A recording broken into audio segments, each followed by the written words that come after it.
Assalamualaikum warahmatullahi wabarakatuh. Gimana kabarnya kalian semua anak-anak kelas 2? Tentunya semoga kalian selalu dalam keadaan sehat walafiat dan selalu dalam lindungan Allah Subhanahu wa taala. Amin.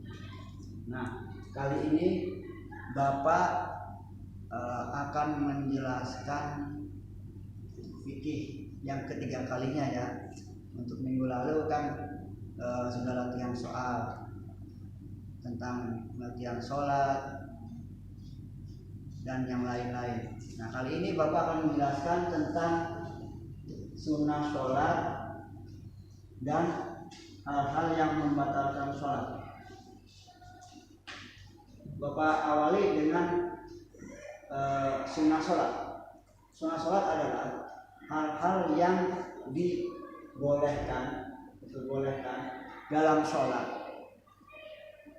Sunnah sholat juga suatu amalan dalam sholat yang apabila kita lakukan mendapatkan pahala dan apabila ditinggalkan tidak mendapatkan dosa dan sholatnya tetap sah. Nah, ini adalah hal-hal sunnah dalam sholat. 1. Mengangkat kedua tangan sejajar dengan bahu atau telinga. Contohnya begini. Misalnya sholat isya, sholli fardhu isya'i arba'ah raka'atin mustaqbil qiblati adaan makmuman lillahi ta'ala. Allahu akbar. Nah, boleh nyampe telinga, boleh sebahu. Nah, boleh nyampe telinga atau bahu. Terus yang kedua, ketika akan ruku, Allahu akbar. Lalu yang ketiga adalah bangun setelah ruku juga. Sami Allahu liman hamidah. Dan yang keempat adalah bangun setelah tasyahud awal. Setelah tahiyat ini Allahu akbar. Jadi itu yang mengangkat kedua tangan. Cuma ada 4. Lalu yang kedua, sunnah sholat adalah tasyahud awal. Yang ketiga, meletakkan telapak tangan di atas punggung tangan kiri. Gini ya posisinya. Lalu yang keempat, pandangan mata kita ke tempat sujud. Ketika gini pandangan tempat sujud, ketika lutut ke tempat sujud, semuanya pandangannya ke tempat sujud. Lalu yang kelima, membaca doa iftitah. Membaca doa iftitah. Lalu yang keenam, membaca tasbih ketika rukuk dan sujud. Lalu yang ketujuh, membaca salam yang kedua. Nah, membaca salam yang kedua hukumnya sunnah. Kalau salam yang ke-1 yang pertama itu wajib.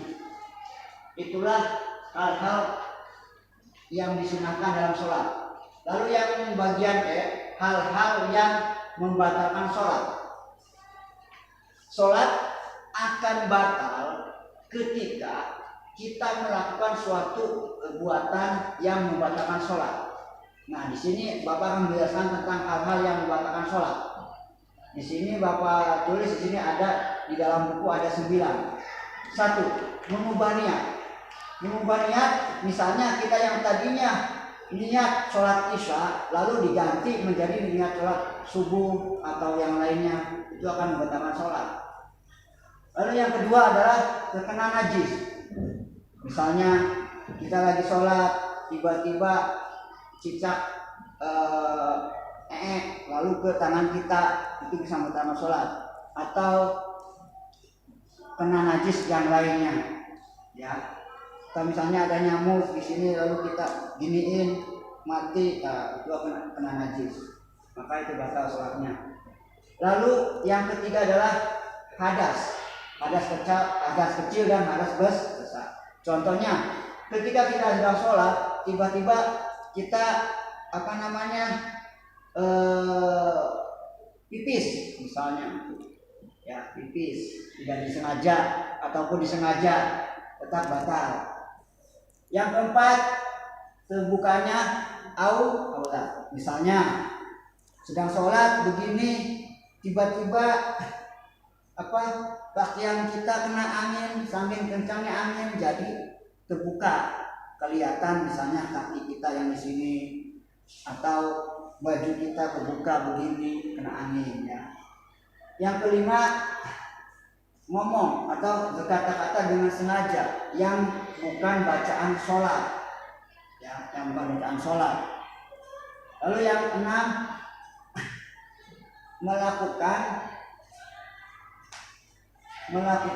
gerakan yang bukan sholat lebih dari 3 kali, ya, itu tidak boleh. Itu juga bisa membatalkan sholat.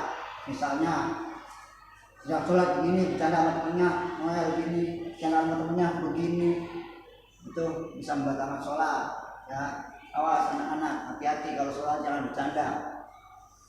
Lalu yang ke-7 adalah makan dan minum. Misalnya kita sedang sholat tapi di samping kita ada minuman, kita haus jadi minum, lalu disimpan lagi begini, nah itu batal sholatnya. Atau makan simpan lagi gini, nah itu batal sholatnya ya anak-anak, ingat. Lalu yang ke-8, mendahului imam. Misalnya imam belum sujud tapi kita sudah sujud duluan, nah itu nggak boleh, ya, itu tidak boleh, maka akan membatalkan sholat. Lalu yang ke-9 adalah murtad. Kita tidak diakui lagi sebagai Islam, ya. Mungkin itu saja penjelasan Bapak tentang sunnah sholat dan hal-hal yang membatalkan sholat. Untuk lebih jelasnya kita baca di buku kita masing-masing. Cukup sekian. Billahi taufiq wal hidayah. Wassalamualaikum warahmatullahi wabarakatuh.